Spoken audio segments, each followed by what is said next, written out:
and welcome to G'rillaQues around the globe. Today we're looking at brisket, making a classic Texas brisket.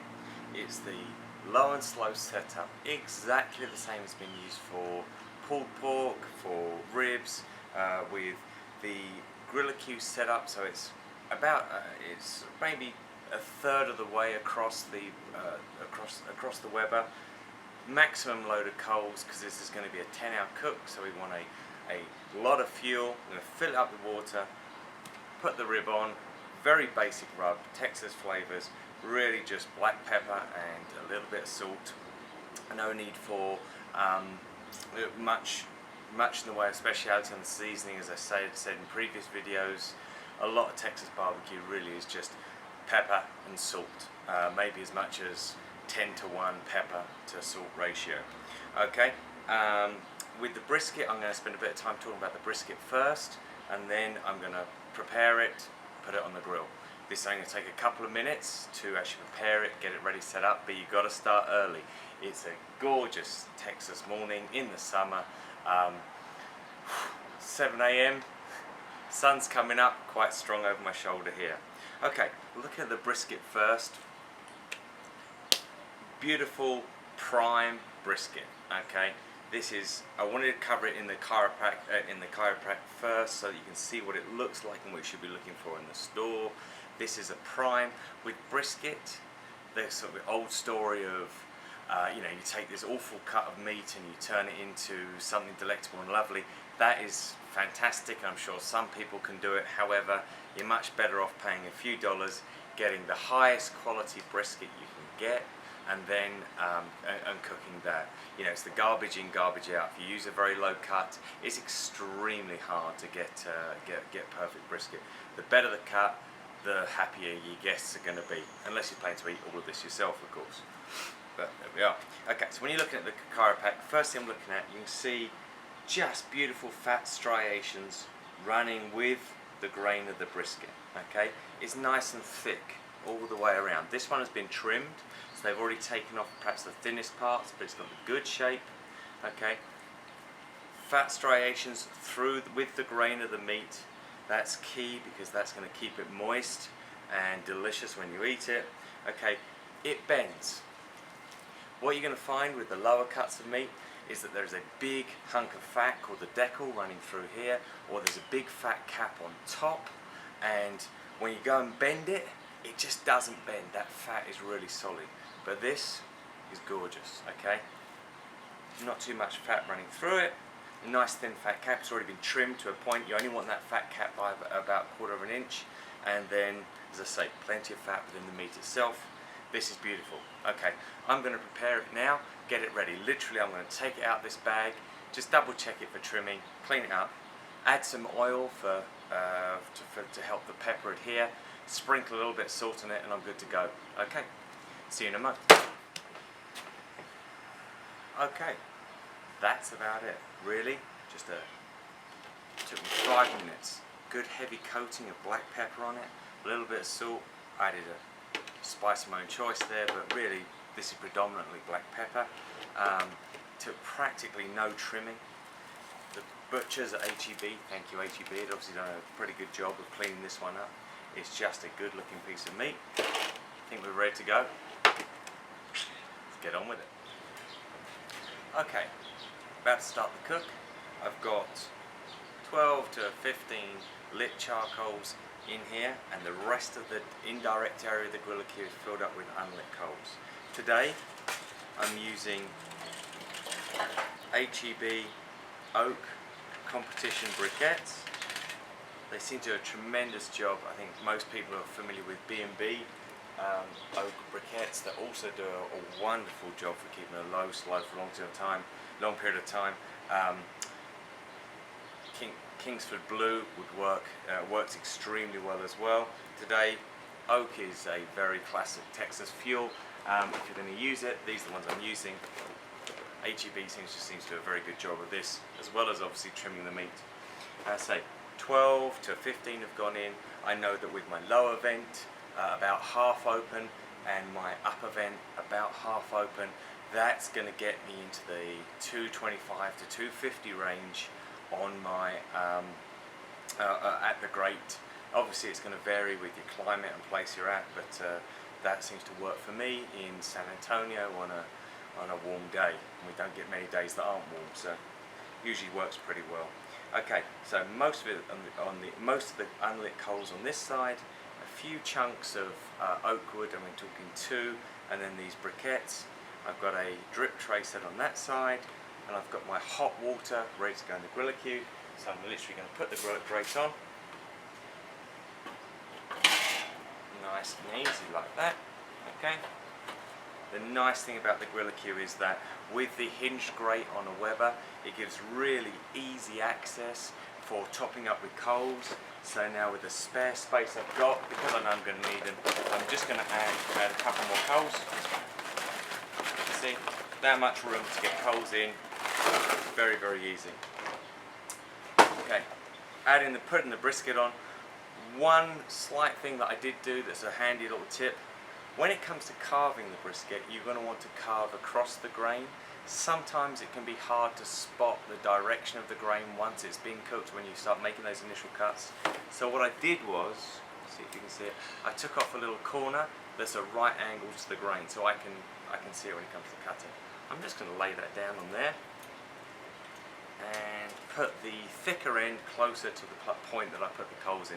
In this particular case, I've put all the coals in at one end and let it sort of, and going to let the fire move across the grate. Not entirely necessary, but that's what I did. I'm putting the thicker end towards the point end of the brisket, so it gets perhaps more of the heat earlier on. Add the water. Because of the width of the G'rillaQue, it's very easy to add straight through the grates. You don't need to worry about filling up the water prior to the grate. Thing to remember though is use hot water. The reason you want hot water or boiling water as opposed to cold water is that there's a lot of thermal mass in the meat. There'll be a lot of thermal mass in the cold water.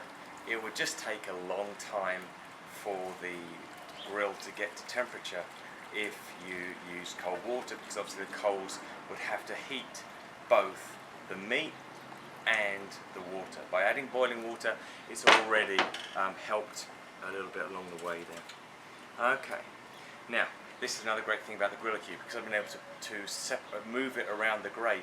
I've been able to create a perfect size zone for the brisket that I've got, and then have a maximum fuel load. Some days I don't want so much fuel, so I can move it close to the grate and have a smaller fuel load, bigger room for meat. This particular time I've got it almost divided, maybe 60-40 to set up. So big fuel load, big water load.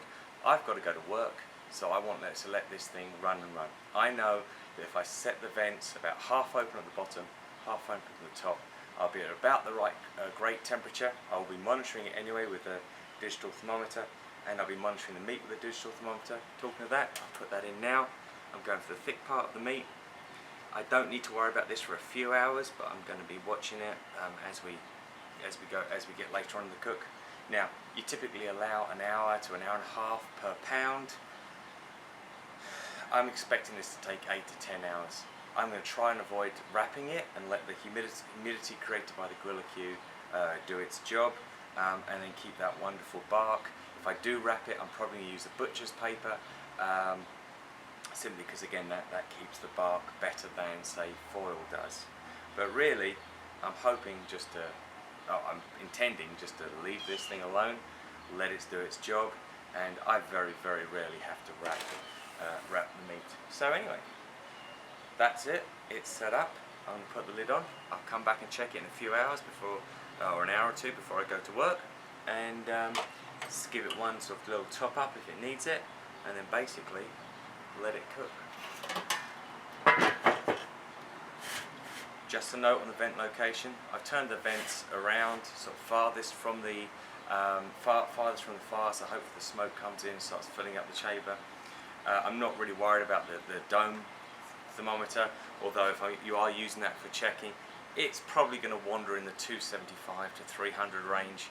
Once you get going, it's just going to sit there and it should be very, very stable. Okay, here goes. This is going to be good. Hi.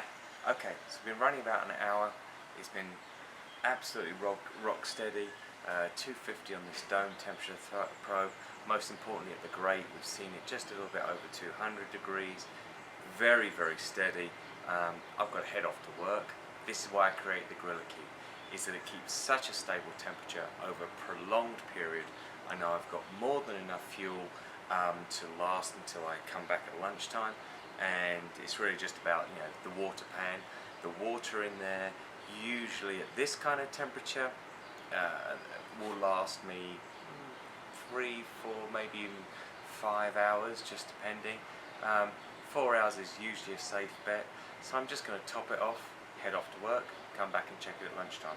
Spec right now looks pretty good, but it's just kind of getting it. So more water and then off to work.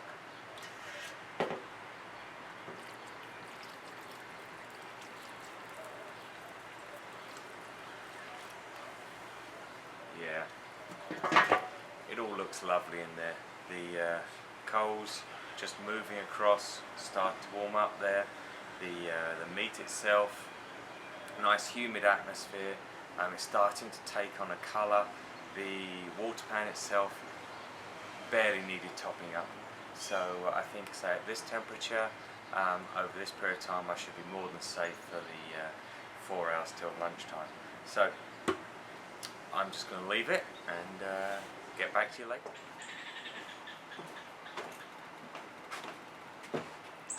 Hi, okay, it's been about 4 hours. I've been at work, just rushed back on the lunch break, and as I said, I was reasonably confident, safe in the knowledge that the G'rillaQue was going to keep such a stable temperature throughout that period of time. It's absolutely done its job. This is what really makes the G'rillaQue such a fantastic piece of kit, necessary for your Weber to do this low and slow very, very effectively, is that it's kept a rock stable temperature for the entire time I was outside of the house.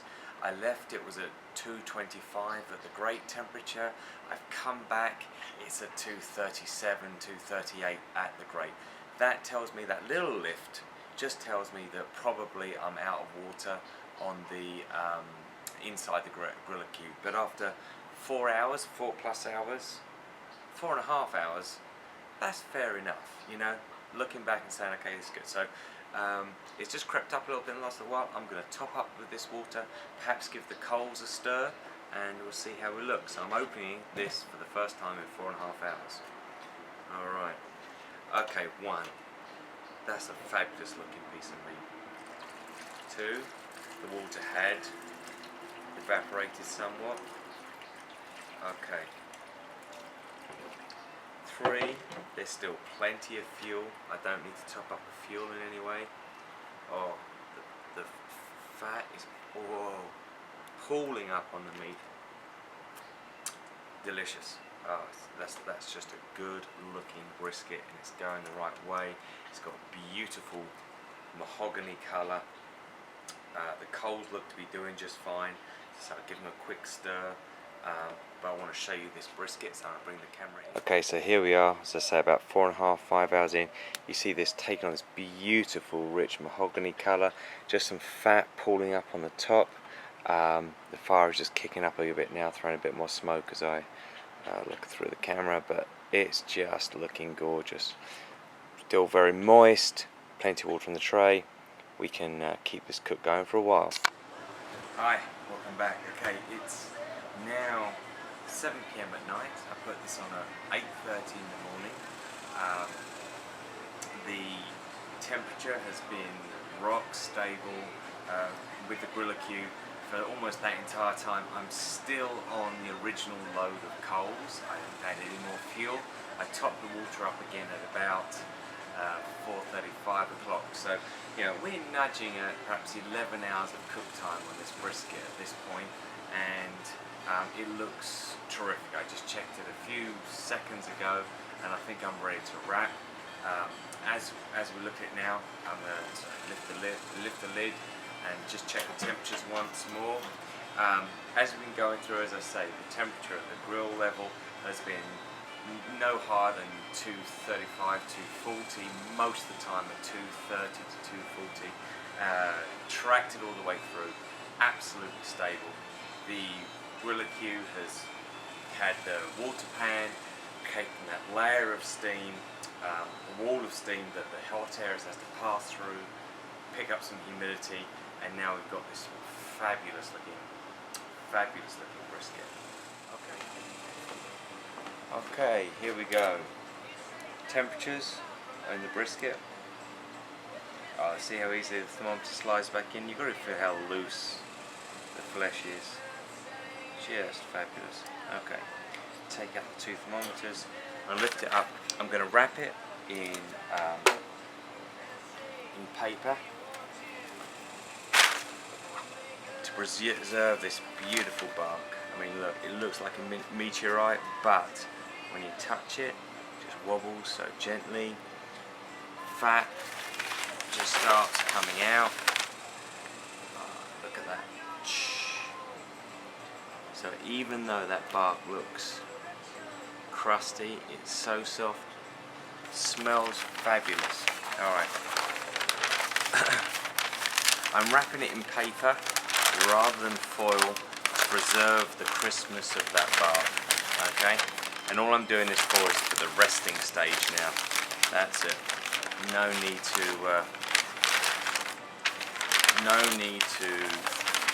put it inside.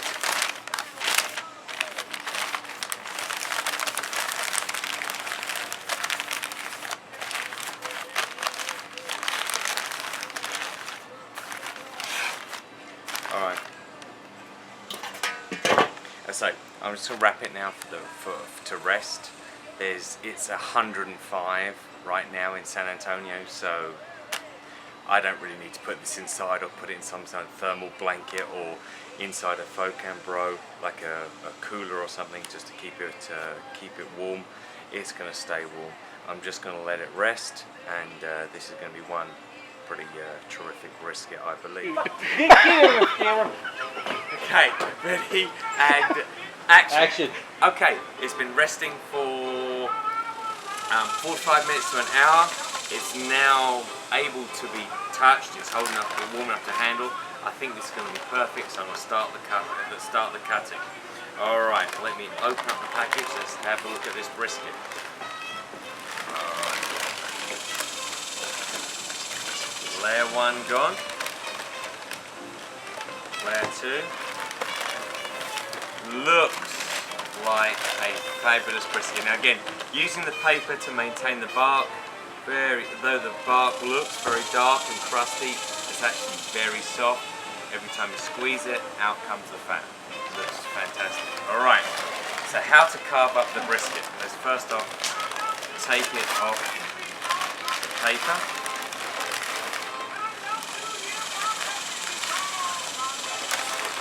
Very soft. Very soft. Alright. Move that out of the way for the time being. Okay. Should be a lot of fat coming out of the brisket as we carve it. So I've put the tray onto a chopping board onto a separate tray to catch that fat. Now, what I'm looking at here is 2 halves of the brisket. This is the point end. If you remember, I took that trimmed corner so that I could get an idea of being at right angles to the grain. I'm going to be cutting the flat all the way to a boundary line between the point and the fat. So this is going to be thin slices, thin pencil as Aaron Franklin would say, all the way across. It's going to have to fan. Once I get to here, I'm going to cut this half, the point half, slightly differently. So, having a look at it now, this is a terrific indicator of how the brisket is going to turn out.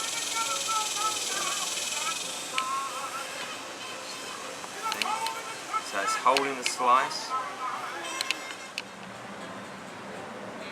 let's have a look at that brisket now. As you can see, firm at the bottom, tender, beautiful crust, moist.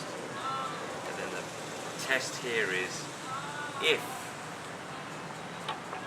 it just breaks apart with the slightest pull.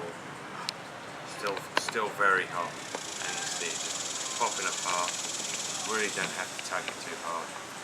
Alright, I'm going to continue that cut in a moment, but I want to show you the second half. So assuming that I'd continued those fan cuts to here, going across with thin cuts to here, I'm now going to take the point. As you can see, this is just, look at beautiful. Okay, this is the band of the decal. You can see the fat coming out. Take this and literally just cut it straight down in half. And this is where you get the most wonderful cut, the shot of the whole brisket. See, it's just tearing apart even with an extremely sharp brand new knife. So there we have it. Just fat coming out of it. It has been rendered fully. That whole decal has been rendered fully.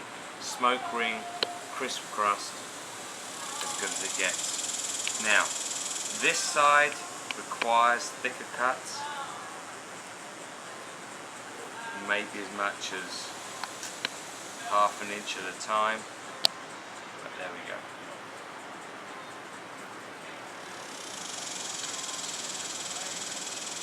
See? Falling apart and still extremely hot. Absolutely beautiful. Alright, only thing left, eat it and enjoy. Cheers.